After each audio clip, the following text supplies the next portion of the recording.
తాడేపల్లి ప్యాలెస్లో భయం పట్టుకుంది కాబట్టి ఇన్ఛార్జీలను మార్పు చేస్తున్నారు, అందుకే 11 మందిని మార్చారని చంద్రబాబు కామెంట్ చేస్తున్నారు. అవును, మేము చూసాం నిన్న ఆయన చంద్రబాబు నాయుడు గారు మాట్లాడిన మాటలు అవి. ఈ జైల్లో 50-60 రోజులు ఎంతో ఉండి ఆ తర్వాత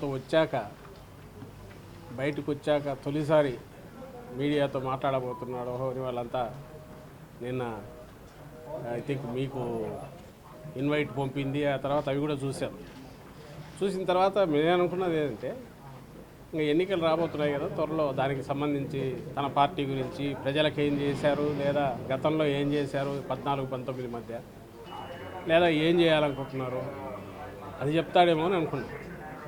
ఆయన చూస్తే మొత్తం నేను మొన్న చెప్పిందే, మేము ఏదైతే చేస్తున్నామో వాటిని రోజు పెట్టుకుని చూస్తున్నట్టున్నాడు. ఏదైతే జగన్మోహన్ రెడ్డి గారు ఈ 4.5 ఏళ్ళు చేశారో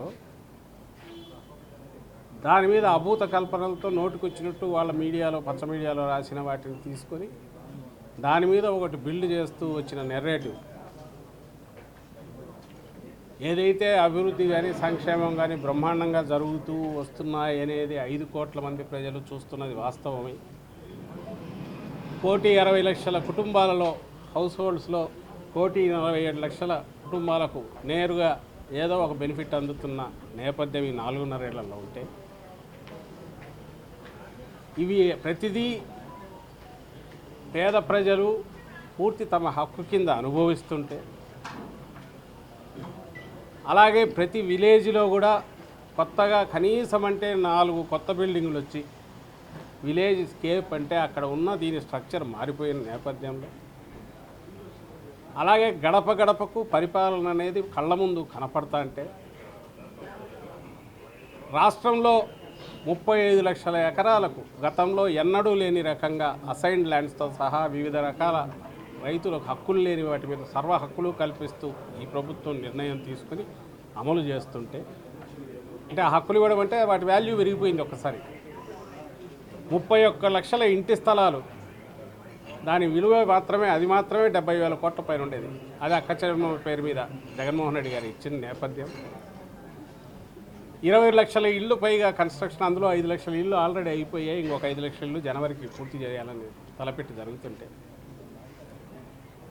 రాష్ట్రంలో ఉన్న 16,000 కోట్లతో మొత్తం నాడు నేడు కింద పాఠశాలల రూపం మొత్తం మారిపోయి ఇంగ్లీష్ మీడియం వచ్చి, బైలింగల్ టెక్స్ట్ బుక్స్ వచ్చి, డిజిటల్ క్లాస్ రూమ్స్ వచ్చి, ఒక పేదలకు అదేదో అందరి మానుపండుగా ఉన్న విద్య అనేది పూర్తి ఆత్మవిశ్వాసంతో కాన్ఫిడెన్స్తో కార్పొరేట్ విద్యకు ధీటుగా వాళ్ళు స్కూళ్ళకి వెళ్తుంటే, స్కూళ్ళ రూపురేఖలన్నీ మారిపోతే, ఆసుపత్రులు స్వాతంత్రం వచ్చాక 11 మెడికల్ కాలేజీలు ఏమిటి ఇప్పుడు మరి 17 కొత్తగా యాడ్ అవుతుంటే, అన్నిటికీ నిన్నటికి నిన్న స్వాతంత్రం తర్వాత ఇప్పటి వరకు ఎవరూ పట్టించుకొని ఉద్దానం కిడ్నీ వ్యాధిగ్రస్తులకు సంబంధించిన సమస్య బహుశా లక్షల మంది చనిపోయి ఉంటారు ఇప్పటికీ. ఇంకా అదొక సోషల్ ప్రాబ్లం అయిపోయి అక్కడ పిల్లల్ని ఇచ్చేవాళ్ళు కూడా, పెళ్ళిళ్ళు చేసుకునే వాళ్ళు కూడా బయట నుంచి ఎవరు రాని పరిస్థితి ఉంది. దానికి శాశ్వతంగా పరిష్కారం 14-19 మధ్య ఈయన చంద్రబాబు ఉన్నాడు, అప్పుడేం చేయలే. ఆ రోజు ఈయన దత్తపుత్రుడు ఉద్దానం గురించి నేను క్యాంపెయిన్ అన్నాడు, ఆయన ఈరోజు ఏం నోరెత్తట్లా. దాదాపు 800 కోట్లు పెట్టి అక్కడ శాశ్వతంగా దానికి పరిష్కారం చూపి నిన్ననే దాని ప్రారంభం ముఖ్యమంత్రి జగన్మోహన్ రెడ్డి గారు చేసిన నేపథ్యం. ఆర్టీసీ అసలు ఎవరు కలుపుతారనుకొని దీన్ని మెర్జీ చేసి 50,000 కుటుంబాలకు 50,000 మందికి అట్లా ఆ రకమైన ఏదైతే వాళ్ళ చిరకాల వాంఛ ఆకాంక్ష ఉందో అది తీర్చిన జగన్మోహన్ రెడ్డి గారు చేసిన నేపథ్యంలో, మేము వచ్చేసరికి 4 లక్షల ఉద్యోగాలంటే 2,10,000 శాశ్వత ఉద్యోగాలను మళ్ళీ సృష్టించిన నేపథ్యంలో ఇంత రికార్డు. నేను ఇంతకుముందు అన్నట్టు 1,60,00,000 కుటుంబాల్లో 1,47,00,000 కుటుంబాలు నేరుగా బెనిఫిట్ పొందుతున్న నేపథ్యం. ఈయన ఎవరికి చెప్తున్నాడు కథలు చంద్రబాబు నాయుడు? ఎక్కడ ఏమీ జరగలేదు, అభివృద్ధి జరగలేదు, ఇంకోటి లేదు అని చెప్పడానికి ఏమీ లేదు. ఎందుకంటే ప్రతి ఒక్క కుటుంబంలోనూ ఏదో ఒక రకమైన బెనిఫిట్ పొందింది. కొన్ని 14-19 మధ్య నేను ఇది చేసి ఏం చేసావో చెప్పు స్వామి, అవి చెప్పు మీరు చేసినవి. ఇదిగో నేను ఇది చేశానని ఒక్కటి చెప్పండి అంటే ఎందుకు చెప్పలేకపోతున్నాను?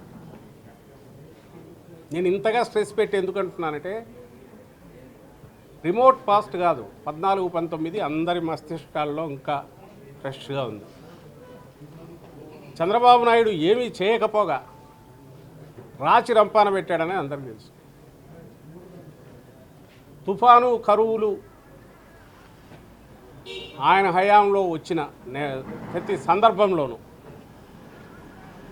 అసలు ఎప్పటికి లెక్కలు తేల్చేవాళ్ళు, అసలు ఇన్పుట్ సబ్సిడీలు ఎప్పుడు ఇచ్చేవాళ్ళు, అది వచ్చేసరికి వాళ్ళ పరిస్థితి ఏమయ్యేది, లెక్కలు తీయమనండి, చెప్పమనండి ఒకసారి. ఇదిగో ఫలానా తుఫాను వచ్చినప్పుడు నేను ఇమ్మీడియట్ ఇంత పే చేశాను, ఇదిగో ఇది చూపమనండి. లేదా కరువు వచ్చినప్పుడు ఇదిగో నేను ఇంత చేశాను చెప్పమనండి. ఈ ప్రభుత్వం, జగన్మోహన్ రెడ్డి గారి ప్రభుత్వం నిన్నటికి నిన్న నేరుగా ప్రతి కలెక్టర్కు ఇమ్మీడియట్ అమౌంట్ దగ్గర పెట్టి జిల్లా కలెక్టర్ తక్షణ సాయం కావాల్సినవన్నీ అందించడం, ఇంకా కేంద్రాలకు, తుఫాను కేంద్రాలకు రాకుండా అఫెక్ట్ అయితే వాళ్ళకు కూడా 2,500 రూపాయలు అడిషనల్గా ఇచ్చి ముందు మానవత్వం ఉన్న ప్రభుత్వంగా రుజువు చేసుకోండి. మళ్ళీ నేను వచ్చేసరికి, జనంలోకి వచ్చేసరికి మా కలెక్టర్ బాగా పనిచేశారని సంపాదించుకోండి అని ఫ్రీడమ్ ఇచ్చి పనిచేయించిన ప్రభుత్వం ఇటుపక్క ఉంటే, ఈ పెద్ద మనిషి సెంటర్కి రాస్తాడు 22 లక్షల ఎకరాలు. ఏం లెక్కలే వీరకం? తలకాయ ఉండి రాసేవేనా అవి? 10,000 కోట్లు రాసి అయిందేం పోయింది? మొత్తం రబీ అంతా పోయింది. ఒక 50,000 కోట్లు ఇవ్వండి అనొచ్చు. అప్పుడు ఎవడో అన్నట్టు కొండ ఎత్తి పెట్టండి నేను మోస్తానంటే కొండ పెట్టలేడు కదా అన్నట్టు. ఇది బాధ్యతతో కూడిన రాజకీయ నాయకుడు చేసే పనేనా? అసలు 22 లక్షల ఎకరాలని ఏ బేసిస్ మీద వచ్చాడు ఈయన? నష్టం జరిగింది 10,000 కోట్లు. ఊరికి నేను పెద్దగా అడిగాను చూడండి మీ తరపున అని చెప్పుకోవడానికి, కాకపోతే ముఖ్యమంత్రిగా పనిచేసిన వ్యక్తి బిహేవ్ చేయాల్సిన పద్ధతేనా అది? మా ప్రభుత్వం ఏం చేసింది? ఇమ్మీడియట్ రాగానే వరుసగా జరుగుతున్నాయి, ప్రకటించారు. ఇంత ట్రాన్స్పరెంట్గా పంట నష్టం అంచనాలు వేసిన తర్వాత, ఎన్యూమరేషన్ మొదలయ్యాక, సామాజిక తనిఖీకి కూడా మళ్ళీ పెడతాం రైతు భరోసా కేంద్రాల్లో అని పెడుతున్నారు. మళ్ళీ దాని తర్వాత ఎవరైనా మావి లేవని వచ్చినా, ఇంకొకటి వచ్చినా అవి యాడ్ చేస్తాము. ఇంకా ఎవరైనా మిస్ అయిన ఫైనల్ లిస్ట్ పెట్టాక కూడా మళ్ళీ నెలాఖరు వరకు టైం ఇస్తున్నామని ఇక్కడ ప్రకటిస్తే, అంటే జల్లడబెట్టి ఎక్కడన్నా మిగిలి అర్హత ఉన్న, సంక్షేమానికి అర్హత ఉన్న కుటుంబం కానీ వ్యక్తి కానీ ఉంటే వాళ్ళని తీసుకొచ్చి ఇది అందజేస్తున్నారు. అలాగే ప్రభుత్వం నుంచి ఏ సహాయం అందాల్సి ఉన్నా, అది ఈ వరద బాధితులకు కానీ, తుఫాను బాధితులకు కానీ, లేదా కరువు దీనికి సంబంధించింది కానీ, దానికి సంబంధించి కూడా సోషల్ ఆడిట్ అనేది పెట్టి స్పెషల్గా కావాల్సినంత టైం ఇచ్చి క్లెయిమ్ పెట్టుకోమని మళ్ళీ చూసి కూడా ఇవి చేస్తుంటే, ఇంత ట్రాన్స్పరెంట్గా జరుగుతుంటే నీకు తప్పు పట్టడానికి ఎక్కడా అవకాశం లేక, నువ్వు 300 రోజులు పైగా హైదరాబాద్లో కూర్చున్న వ్యక్తివి, నువ్వు అసలు ఆంధ్రప్రదేశ్తో నీకు సంబంధం లేదు, గెస్ట్ లాగా వస్తావు, వచ్చి పైన తిరుగుతావు, తిరిగేసి నీ ఇష్టం వచ్చిన ఇవి పెట్టడం ఇంకోటి చేసి ఒక ఫాల్స్ ఇది క్రియేట్ చేసే ప్రయత్నం చంద్రబాబు నాయుడు చేసి దాంట్లోనే ఇంకా కొట్టుకుపోతున్నాడని నిన్న ప్రెస్ కాన్ఫరెన్స్ చూసినా అర్థమవుతుంది. ఒక్క మాటన్నా రెలవెంట్ది ఉందా ఆయన మాట్లాడిన దాంట్లో? స్టేట్కి సంబంధించి కానీ ప్రభుత్వానికి సంబంధించి కానీ ఇంకా 3 నెలల్లో వచ్చేస్తా, 3 నెలల్లో వచ్చి ఎక్కడికి వస్తారు? లేదా ప్రజామోదంతో అభ్యర్థులు ఎంపిక అంటారు. అసలు ప్రజామోదం నీకే లేదు. చంద్రబాబు నాయుడిని రిజెక్టెడ్ 19లోనే కొట్టేశారు. నిజంగా 14-19 మధ్య ఆయన ఒక మోతాదులో పనిచేసి ఉన్నా, ప్రజల గురించి ఆలోచించి ఉన్నా, ఇంత సున్నా స్థాయికి ఆల్మోస్ట్ దగ్గరగా తీసుకొచ్చేసి అడ్డంగా రిజెక్ట్ చేసేవాళ్ళు కాదు ఆంధ్రప్రదేశ్ ప్రజలు. నువ్వు చేయకపోగా రాచి రంపాన పెట్టావు, చీకట్లోకి దోసావు, స్టేట్ను దోచుకున్నావు అడ్డంగా అని పూర్తిగా తెలిసి అనుభవం అయినందువల్లనే అవుట్ రైట్ రిజెక్ట్ చేశారు. చెత్తపుట్టలో వేశారు తెలుగుదేశం పార్టీని, ఆ పార్టీ అధ్యక్షుడుగా ఉన్న చంద్రబాబు నాయుడు. అది ఆయనకు తెలుసు కాబట్టే ఎప్పుడు వచ్చినా, అంటే హైదరాబాద్లో ఉంటే అక్కడ ఆస్తులు ప్రొటెక్ట్ చేసుకోవచ్చు, తన వాళ్ళ బినామీల ఆస్తులు ప్రొటెక్ట్ చేయొచ్చు అనే ఉద్దేశంతో అక్కడ ఉంటున్నాడు తప్ప ఆంధ్రప్రదేశ్కి రావాలని ప్రయత్నం చేయట్లా. అతను చేయట్లా, అతని కొడుకు చేయట్లా, అతని దత్తపుత్రుడు చేయట్లా. సో అక్కడుండి గెస్ట్గా వచ్చి ఆంధ్రప్రదేశ్లో ఏం జరుగుతోంది అనేది కూడా అక్కడ ఉండి అక్కడ అక్కడ కూర్చొని రాయిస్తున్నది రామోజీరావు కానీ రాధాకృష్ణ కానీ వాళ్ళు రాసినవన్నీ తెచ్చి ఇక్కడ పులివి. ఎన్నికలు వచ్చేసరికి జగన్మోహన్ రెడ్డి గారు వద్దంట ఈయన తీసుకొస్తారంట ప్రజలు. సరే పగటి కళలు అంటున్నాడా అనుకుంటే అది కూడా దాటిపోయినట్టున్నాడు. నాకు అనుమానం వస్తుంది ఈయన ధీమా ఈయన మనం సినిమాల్లో చూస్తుంటాం. ఇంకా దెబ్బలు తిని తిని తిని అంతా అయిపోయినా కూడా ఆ విలన్ ఏమన్నా కూర్చొని క్షుద్ర పూజలు చేస్తూ అంటాడు, చేతబడులు చేస్తూ అంటాడు. ఇంకా ఏదో కుట్ర పని ఏం చేయొచ్చో చూస్తూ అంటారు. బహుశా అలాంటివి ఏమన్నా మొదలు పెట్టాడేమో. లాస్ట్ ఎలక్షన్స్ ముందు ఆ కనకదుర్గమ్మ గుడిలో అక్కడ పోయి క్షుద్ర పూజలు చేయించినట్టున్నాడు. ఇప్పుడు కూడా చేస్తున్నట్టున్నారు. ఏదో తాంత్రిక పూజలు ఇవి చేస్తున్నట్టున్నారు. వాటి మీద నమ్మకంతో ఏమైనా మాట్లాడుతున్నాడేమో అర్థం కావట్లేదు. జగన్మోహన్ రెడ్డి గారిని ఎందుకు వద్దనుకుంటారు జనం? నిన్ను ఎందుకు కావాలనుకుంటున్నాడానికి ఒక రీజన్ లేదు. జగన్మోహన్ రెడ్డి గారిని వద్దనుకోవడానికి కూడా ఎలాంటి రీజన్ లేదు. పైగా ఈయన ఉంటేనే మాకు ఇవన్నీ జరుగుతాయనే ధీమాతో ఉన్నారు కాబట్టి, జనం ఆ నమ్మకంతో ఉన్నారు కాబట్టి మేము ఎక్కడ పోయినా, పార్టీ ఎక్కడికి పోయినా రెస్పాన్స్ అంత ప్రమాణంగా వస్తుంది. ఇంకా అభ్యర్థుల గురించి, మార్పుల గిర్పుల గురించి అవాకులు చివాకులు పేలుతున్నాడు ఆయన. అసలు నువ్వు ఎక్కడి నుంచి పోయినావు? నువ్వు పోయి బీసీ సీట్లు ఎందుకు పోయినావు? చంద్రగిరి రోజులు కుప్పం ఎందుకు పోయినావు? మీ వియ్యం కూడా ఆయన బాలకృష్ణ హిందూపూర్కి ఏం సంబంధం? అసలు నీ కొడుకు మంగళగిరికి ఏం సంబంధం? మరి ఒక బీసీ సీట్లో పోయి నువ్వెందుకు పోయినావు? మేము అక్కడ ఒక బీసీని పెడుతున్నాం, నువ్వెందుకు పోయినావు? బీసీ సీట్లు నీ కొడుకు ఉన్న బీసీ అభ్యర్థిని తీసేసి నువ్వెందుకు పోయినావు అక్కడికి? నీ కొడుకుని ఎందుకు తీసుకెళ్ళావు? మొన్న చెప్పాం, మళ్ళీ చెప్తున్నాం. మా పార్టీ ఏమి చేయాలా, ఎలా చేయాలి, అభ్యర్థులను ఎవరిని పెట్టాలి, పర్ఫెక్ట్ టీం ఎట్లా ఉండాలి అన్నదానికి ఓ బేసిస్ మీద పనిచేస్తున్నాం. ఈరోజు కొత్తగా వచ్చింది కాదు, గత సంవత్సరం నుంచే ముఖ్యమంత్రి గారు చెప్తున్నారు ఎమ్మెల్యేలందరికీ, జనంలోకి ఆల్రెడీ ఉన్నాం, ఇంకా పెంచండి. అలాగే ఎన్నికల దగ్గరకు వచ్చాక అన్నీ ఇవి బేరీజ్ వేసుకున్నాక టీం అనేది పర్ఫెక్ట్ టీం చేసుకున్నాం. ఇది ఎంత ముఖ్యమైనదో పార్టీ పదవి అంతే ముఖ్యమైనది. ప్రతిదీ బాధ్యతగానే మనం చూస్తాం కాబట్టి మీరు ఎక్కడా ఇది కావాల్సిన అవసరం లేదు. మీ వంతు మీరు కృషి చేయండి. మిమ్మల్ని సర్వీసెస్ ఎట్లా వాడుకోవాలని అట్లా వాడుకుంటామంటున్నారు, మారుస్తున్నారు, చేస్తున్నారు. సిటిజన్ ఫర్ డెమోక్రసీ పేరుతో నిమ్మగడ్డ రమేస్తున్నారు, LV Subrahmanyam, retired judge Lakshman Reddy, వీళ్ళందరూ కలిసి దొంగ ఓట్ల మీద. రిటైర్డ్ జడ్జి కాదు ఆయన, లక్ష్మణ్ రెడ్డి. ఈయన వేరు, మా దగ్గర నుండి పోయినాయి. ఆయన పేరు ఏదో రిటైర్డ్ భవానీ ప్రసాద్. అందరూ కలిసి సిటిజన్ ఫర్ డెమోక్రసీని పెట్టుకుని కంప్లైంట్ చేసి తర్వాత సమావేశాలు పెట్టుకున్నారు. ఇదే ఈ అవుట్ఫిట్ కూడా దాని గురించి కూడా చెప్పాలి. ఈయనకు ఒకటి చంద్రబాబు నాయుడు తెలిసిపోయింది, ఈ 2024లో 0 ఒక్కటి కూడా వచ్చే అవకాశం లేదు ఎక్కడ, కుప్పంతో సహా. దీనికి ఒక ఇంటర్ప్రిటేషన్, ఒక నెరేటివ్ కావాలి ఆయన రేపు చెప్పడానికి. ఫస్ట్ అందువల్ల కొండకు ఇంటర్వ్యూట్లు అయినట్లు లాగుతున్నాడు వేసి. నేను ఇంతకుముందు అంటే క్షుద్ర పూజలు చేసుకుంటున్నాడో ఏం చేస్తున్నాడో తెలియదు, కానీ అవన్నీ పనిచేసి ఏదో అయిపోయి నేను అవుతానా అనేది ఆయన కోరిక, ఆయన అత్యాశ. కాని పక్షంలో ఒక ఆర్గ్యుమెంట్ ఉండాలి కదా, దాన్ని కూడా రెడీ చేసుకుంటున్నాడు. అందుకోసమే పూర్తిగా అత్యంత పారదర్శకంగా పాలన జరుగుతున్న, పారదర్శకంగా ఎందుకంటున్నా అంటే దానికి సిస్టమ్స్ అట్లా చేశారు జగన్మోహన్ రెడ్డి గారు. ఎక్కడ విచక్షణ అనేది చేతిలో పెట్టుకోకుండా కిందికి ఇచ్చారు, డిస్క్రిప్షన్ పవర్స్ లేకుండా.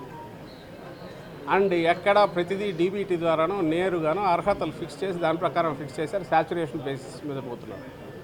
సో ఇంకెక్కడ డిస్క్రిప్షన్కి కానీ అవినీతికి కానీ అవకాశం లేని రకంగా ఫుల్ ప్రూఫ్ సిస్టమ్ ఏర్పాటు చేసి డోర్ స్టెప్స్ దగ్గరికి పాలన తీసుకెళ్ళాక ఇంకా దీనికి సంబంధించినంత వరకు ఏమి చెప్పాలనో తెలియక తాను ఏ పనికిమాలిన పనులు చేశాడో ఆయన హయాంలో కానీ, లేదా చేయాలనే లోపల ఉండే బుద్ధులని అవన్నీ తెచ్చేసి మా ప్రభుత్వం మీద, జగన్మోహన్ రెడ్డి గారి ప్రభుత్వం మీద వేసి పులివి రోజు బ్యానర్ స్టోరీస్ చేసుకుంటూ కొడుతున్నారు. ఈనాడు, జ్యోతి, ఆ మిగిలిన తోక మీడియా ఏది ఉంటే రేపు పచ్చ మీడియా, వాటినే పిలిచి వాటినే మళ్ళీ రోజు ఐసోలేటెడ్ కేసు ఎక్కడో ఒకటి జరిగి ఉంటుంది సిస్టంలో పొరపాటు వల్ల, ఇంకో దాని వల్ల. దానికి కూడా కరెక్టివ్ పని మేము చేసినా సరే అలాంటివి తీసుకొని ఇవన్నీ కలిపి ఘోరాలు జరిగిపోతున్నాయి, ఇవి జరిగిపోతున్నాయి అనే ఒక పిక్చర్ వర్చువల్ ఇది క్రియేట్ చేస్తున్నారు. రెండవ పక్క ఈ మధ్య ఎందుకు ఇంతగా మొదలు పెట్టారని చూసాము.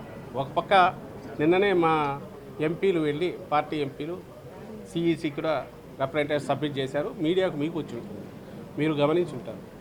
నేరుగా పార్టీ నుంచి లింక్ చేసి గతంలోనే మేనిఫెస్టోని పెట్టింది నేను చూపించాను, నిన్న దాంట్లో కూడా వాళ్ళు పెట్టారు.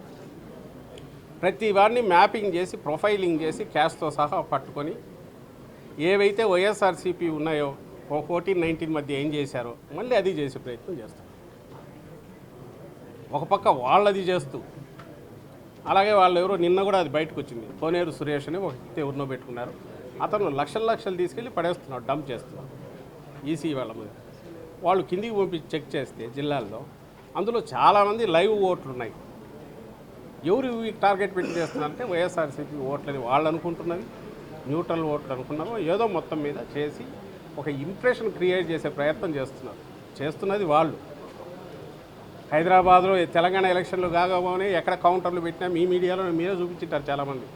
ఐ థింక్ వీళ్ళు అయితే సూపర్లే, వీళ్ళు ఇక్కడ ఉండింటారు ఉంటారు కదా, ఈనాడు జ్యోతి ఏబిఎన్ వాళ్ళు ఉండింటారు, వీళ్ళు చూపింటారు. కౌంటర్లు పెట్టి మరీ రండి అక్కడ వేసినాం కదా ఆంధ్రాకు పోదాం అనేది పెడుతున్నారు. మళ్ళీ జై సిబిఎన్ టీం అని పెట్టుకుంటున్నారు. బరి తెగించి తెలంగాణలో అయిపోయి 4 నెలల్లో ఇక్కడ వస్తుండగా అక్కడ ఇంకా పదండి మనం అక్కడ వేస్తామని కౌంటర్లు పెట్టి ఓటర్లను తీసుకొచ్చి ఇక్కడ రిజిస్ట్రేషన్ చేయించే ప్రక్రియ ఒకటి మొదలు. ఇక్కడ ఇంకో పక్కేమో ఇంటింటికి పోయి పర్సనల్ డేటా కూడా తీసుకొని దాంతో లింక్ చేసి ప్రొఫైలింగ్ చేసి వాళ్ళను మీకు సంవత్సరానికి 6 లక్షలు వస్తుంది, 7 లక్షలు వస్తుంది, మా బాబు వస్తే జూన్ 24 నుంచి వస్తుందని కూడా డిక్లేర్ చేసి యాజ్ ఇఫ్ వీళ్ళు డిక్లేర్ ఆల్మోస్ట్ అయిపోయినట్టు చంద్రబాబు హామీ కూడా పెట్టి అది ఒకటి చేస్తున్నారు మోసం. ఇంకో పక్క ఉన్న ఓట్లు తీసేయండి అని చెప్పి లక్షలు తీసుకెళ్ళి అక్కడ ఇస్తున్నారు. బయట ఇంతకుముందు మీరు అడిగినట్టు సిటిజన్స్ ఫర్ డెమోక్రసీని ఇంకో పేరుతో బోగస్ పెట్టి ఎక్కడెక్కడ ఉండే వీళ్ళందరినీ కూడా తీసుకొచ్చేసి దాంట్లో పెట్టి వాళ్ళు అంతకుముందు ఏదో పదవుల్లో ఉంటారు కాబట్టి దానికి ఒక రెస్పెక్టబిలిటీ వచ్చింది. వాళ్ళు సెమినార్లు కండక్ట్ చేసి అన్యాయాలు జరిగిపోతున్నాయి. ఒక్క ఇన్సిడెంట్ ఎక్కడ అన్యాయం జరుగుతోంది వైఎస్ఆర్సీపీ నుంచి అనేది మేము ప్రూఫ్లతో సహా చూపించాము. ఇదిగో వీళ్ళు చేసిన విబిఎన్ మై మేనిఫెస్టోలో ఏదో టీడీపీ పార్టీ మేనిఫెస్టో అనేది ఒకటే, ఆ వెబ్సైట్ చూస్తే దాని నిండా ఇదే ఉంది. లాస్ట్ టైం సేవామిత్రని ఏం పెట్టి చేశారు, ఇప్పుడు అదే చేస్తున్నారు. అండ్ ఇంకో పక్క ఏమో వాళ్ళు చేస్తున్నవన్నీ ఆ పక్క ఉంటే ఈ పక్క వైఎస్ఆర్సీపీ వాలంటీర్లను వాడుకుంటుంది. వాలంటీర్లకు ఎన్నికల డ్యూటీలకి ఏం సంబంధం అండి? వాలంటీర్లు వచ్చి ఏం చేస్తారు ఎన్నికల దాంట్లో? అసలు కుదురుతుందా? జరగదని నీకు తెలుసు, దానికి ఏఈసీ చెప్పాల్సిన అవసరంలా. ఎలక్షన్ డ్యూటీలు ఎవరు పార్టిసిపేట్ చేస్తారు? రెగ్యులర్ ఎంప్లాయీస్ చేస్తారు. చీఫ్ సెక్రటరీగా పనిచేసిన ఎల్వి సుబ్రహ్మణ్యం గారికి తెలియదా? లేదా జడ్జి ఎవరు భవానీ ప్రసాద్ అని అతనికి తెలియదా? ఆ నిమ్మగడ్డ రమేష్కి తెలియదా? ఆయన కూడా ఇంతకుముందు చాలా పదవులు వెలగబెట్టారుగా. లక్ష్మణ్ రెడ్డి కంటే తెలియకపోవచ్చు, ఆయన చేయలేదు. వీళ్ళంతా బ్యూరోక్రాట్సే కదా, లేదా జడ్జీలే కదా, చేయలేరని తెలుసు. ఎస్, కార్యక్రమం మాది జరుగుతున్న కార్యక్రమం అభివృద్ధికి సంబంధించి ఎక్స్ప్లెయిన్ చేసేది వాలంటీర్ తీసుకెళ్ళగాక ఎవరు తీసుకెళ్తారు? ఇంటింటికి పోయే వాలంటీర్ కాక స్టేట్ చేసిన డెవలప్మెంట్ అనేది ఎవరు తీసుకెళ్తారు? దాన్ని పెట్టి చూపించి వీళ్ళు ఏదో చేయబోతున్నారని తాము చేస్తున్నవన్నీ మాకు రుద్ది వైఎస్ఆర్సీపీకి ఈ ప్రభుత్వానికి తాము గతంలో చేసినవి ఇప్పుడు చేస్తున్న తప్పులేదు. ఏమి ఎక్స్క్యూజ్ కోసం సాకు కోసం చూస్తున్నారని నేను గట్టిగా అనుకుంటున్నా అంటే రేపు ఎన్నికల్లో వైఎస్ఆర్ కాంగ్రెస్ పార్టీ స్వీప్ చేశాక ఇదిగో ఓట్లన్నీ ఇవి చేసుకున్నారు, లేకపోతే వీళ్ళు వచ్చేవాళ్ళు కాదు. ఎవరిని తృప్తిపరచడానికి ఇవి? మీకు నిజంగా అధికారం లేక రావాలని, ప్రజాసేవ చేయాలని ఉండి ఎలాగూ లేదు, పోనీ అధికారం లేక రావాలని ఉంటే ఏం చేయాలి? ప్రజలకు సంబంధించి ఏదైనా హామీలు ఇవ్వాలి. అది ఇక్కడ ఉండాలి, ఈ గడ్డ మీద ఇక్కడికి వచ్చేయాలి, ఇక్కడ ఉండాలి, ఇక్కడ తిరగాలి, ఇక్కడ ప్రజలకు చెప్పాలి. చెప్పి వాటి గురించి ఏం చేయగలరు, లేదా మా దాంట్లో లోపాలు ఎత్తుంది, మీరు ఏం చేస్తారో ఏం చేశారో చెప్పండి. అట్లా కాకుండా ఏదో ఆయన ప్రెస్ కాన్ఫరెన్స్ పెట్టాడు ఏదో అంటే ఏముందంటే ఇది మొత్తం తను గతంలో ఏం చేశాడో అవన్నీ మా మీద వస్తాయి. ఒక్క మెసేజ్ చెప్పాలనుకుంది ఆయన ఏంటంటే 3 నెలల తర్వాత ఆయన వస్తా అన్నాడు. సార్, జనసేన ఒక ఆరోపణ చేసింది, Asian infrastructure investment bank NDB bank ఆంధ్రప్రదేశ్ను బ్లాక్ లిస్టులో పెట్టింది. ఈ ఆరోపణ ఎందుకు పెట్టడం నాకైతే అర్థం కావట్లేదు. గవర్నమెంట్ జనసేన ఆరోపణలు వాళ్ళు ఏం చేసినా ఎక్కడ చేసి ఏం చేసినా కూడా ఎనీ గవర్నమెంట్కి ఇదే కాదు, అంతకుముందు ఆడిట్ సంబంధించి సిఏజీ అయినా ఇంకోటైనా రెగ్యులర్ ప్రాసెస్ ఏదంటే దాని ప్రకారం వాళ్ళు ఏదైనా రాస్తే వీళ్ళు సమాధానాలు ఇస్తారు, పోతుంటారు. ఇప్పుడు ఇందులో గమనించాల్సింది ఏంటంటే చంద్రబాబు చేసిపోయిన అప్పులు మా మీద పడేసినవి, కోవిడ్ తర్వాత వచ్చిన దాంతో ఉన్న సిచ్యువేషన్ మీద ఆ తరువాత ఇంత బరువు మోస్తూ ఈ ప్రభుత్వం సంక్షేమం కావచ్చు, అభివృద్ధి కావచ్చు, స్టేట్కు కంప్లీట్ ఒక ట్రాన్స్ఫార్మ్ చేస్తున్న నేపథ్యంలో ఖచ్చితంగా బరువు ఉంది. దాన్ని నువ్వేది ఎత్తి నేను కనిపెట్టానని ఎవరు చెప్పాల్సిన అవసరం లేదు. That's there. బట్ ఇంత ఇది ఉన్నా కూడా despite all this Jaganmohan Reddy గారు తలపెట్టిన యజ్ఞం ఏది ఉందో అది కంప్లీట్ చేస్తున్నారు. అది అబ్జర్వ్ చేయమని చెప్తున్నా. అది చూడండి, అది గమనించండి. ఎవరు దాచిపెట్టుకోవడానికి ఏముంది అక్కడ? ఇది అన్ని ప్రతిదీ ట్రాన్స్పరెంటే.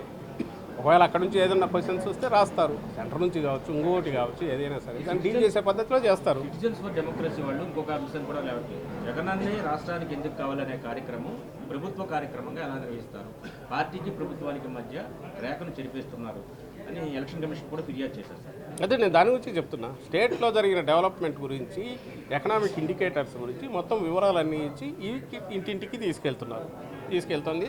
అది గవర్నమెంట్ ప్రోగ్రామ్, గవర్నమెంట్ గారికి ఎవరు తీసుకెళ్తారు? వాలంటీర్స్ తీసుకెళ్తారు. చంద్రబాబు ఎలక్షన్ టైంలో ఎన్నికల మద్యపాన నిషేధం చేస్తామని చెప్పి లేకపోతే ఓట్లు అడగమన్న వైసీపీ ఏ రకంగా వెళ్ళి ప్రజల్లోకి ఓట్లు అడగగలదు అని చంద్రబాబు ఆ రోజు మద్య నియంత్రణ అని చెప్పింది కంట్రోల్ చేయడానికి రకరకాల పద్ధతులు ఏది చేస్తున్నారు. అలాగే మేనిఫెస్టోలో ఆయన అంటున్నాడు, నేను ఇది ఒక్కటే అడుగుతున్నాను, ఎందుకు మేము 100% జగన్మోహన్ రెడ్డి గారు మార్కులు వేసుకోవట్లేదు లేదా మేము కూడా అనట్లేదంటే ఈ కారణాలు.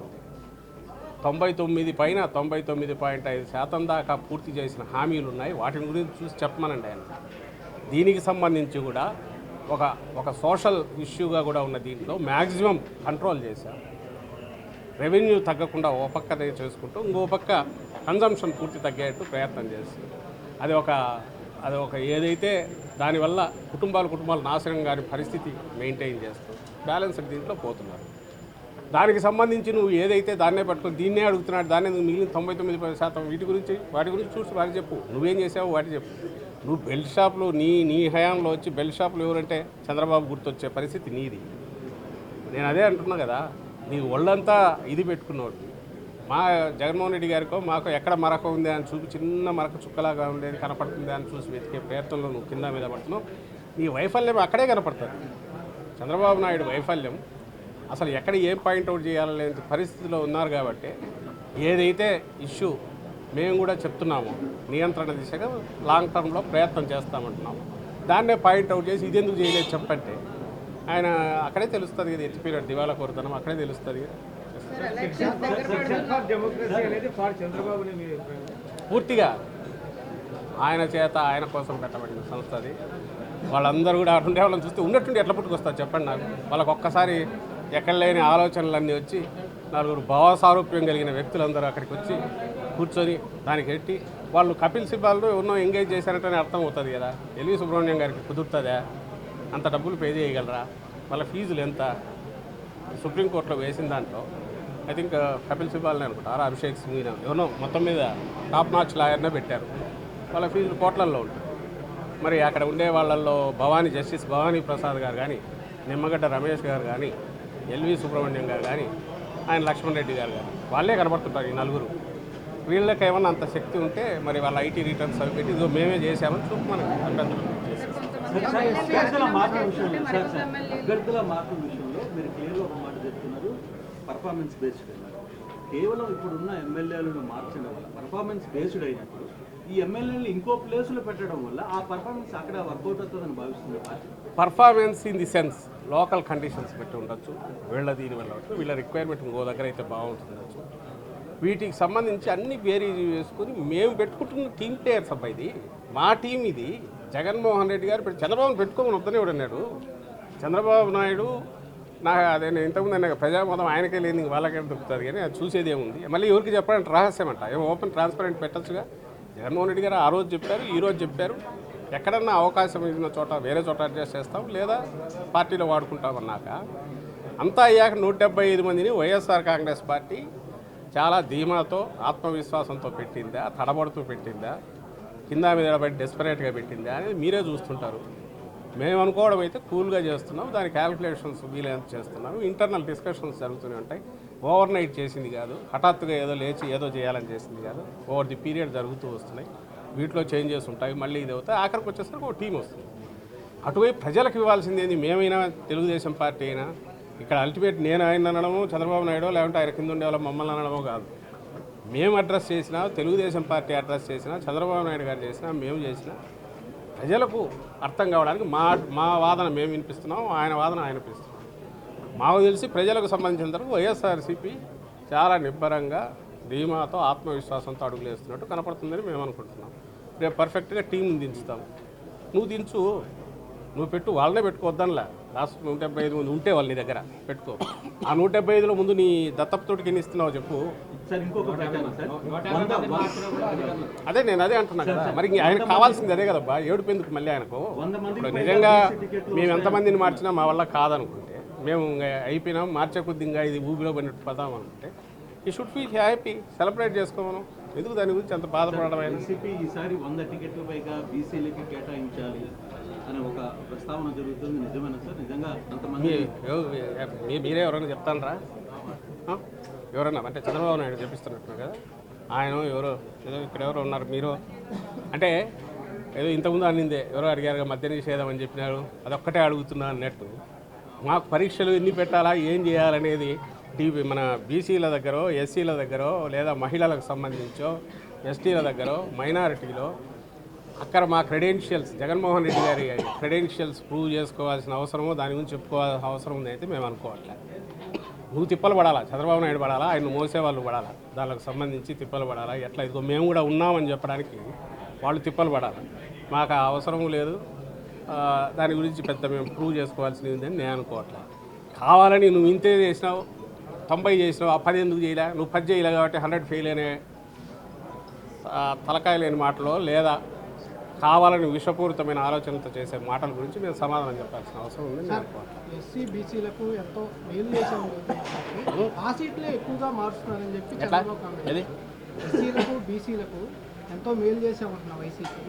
ఆ స్థానంలో అదేనబ్బా, ఈయన ఒక అనలిస్ట్ లాగా తయారైనట్టున్నాడు. డిబేట్లో కూర్చోమనండి. ఏబిఎన్లో ఈ మధ్య కొంతమంది ఖాళీ ఉన్నట్లేదు. ఏబిఎన్ ఎవరు ఇక్కడ మీరు చెప్పండి, మీ వాళ్ళకు చెప్పేసి అక్కడ డిబేట్లకు అందరూ నువ్వేనా డిబేట్లకు పోతున్నట్లా చాలా తక్కువ ఉన్నట్టున్నారు. చంద్రబాబు నేను కూర్చోబెట్టుకుని, ఎందుకంటే ఆయన అనలిస్ట్ రోల్ ప్లే చేస్తానట్టున్నాడు కూర్చొని. ఆయన డిబేట్ దీంట్లో ఉంటే రోజు మేమేం చేస్తున్నాం చూసి, జగన్మోహన్ రెడ్డి గారు ఈరోజు ఇవి చేయింది సరిగలేదు, ఇది చేసింది బాగాలేదు, ఓకే ఇది బాగుంది, ఇట్లాంటివి చెప్పినట్టు చెప్తే చెప్పండి. ఎస్సీ సీట్లు ఎస్సీలు కాక ఎవరు వస్తారు? ఎస్సీ సీట్లలో ఎస్సీలే వస్తారు. ఇంకా నేను నాకు సంబంధించి నేను చూసిన దాంట్లో ఇప్పుడు బీసీ పెరిగిన ఒక రకంగా పెంచినాం. ఇక్కడ చేసాము, అక్కడ చేసాము, 2 చోట్ల చేసాము. అవి చేయమని బాగుంది కానీ ఏమని చెప్పు, ఆయన ప్రయత్నం చేయమని చెప్పు. మా ప్రయత్నం గురించి మొత్తం ప్రజలు అబ్జర్వ్ చేస్తున్నారు. నేను మళ్ళీ చెప్తున్నా కదా, మా క్రెడెన్షియల్స్ ఈరోజు మేము ప్రూవ్ చేసుకోవాల్సిన అవసరంలా.